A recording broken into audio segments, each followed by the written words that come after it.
In this video, what we're going to do is find the radius given the area of a sector and the angle subtended at the centre.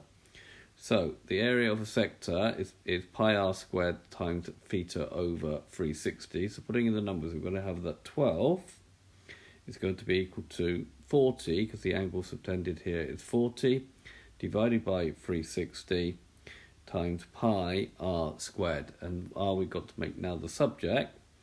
So dealing with this fraction here first, so multiplying first by 360, so we do 12 times 360, which is 4,320. Then we write 40 pi times r squared. So this is multiplied, so we now need to divide by 40 pi.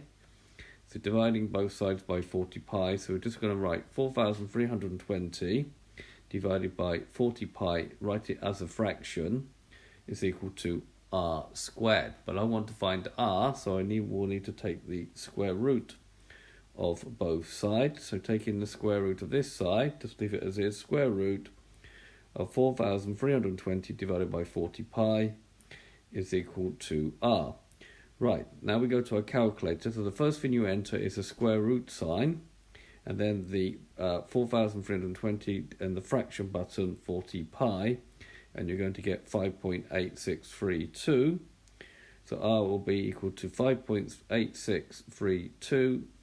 And we normally round to three significant figures, so r will be 5.86 centimeters to three significant figures.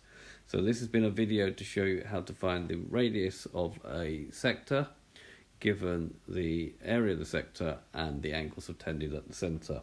I hope you've understood, and I thank you very much for watching.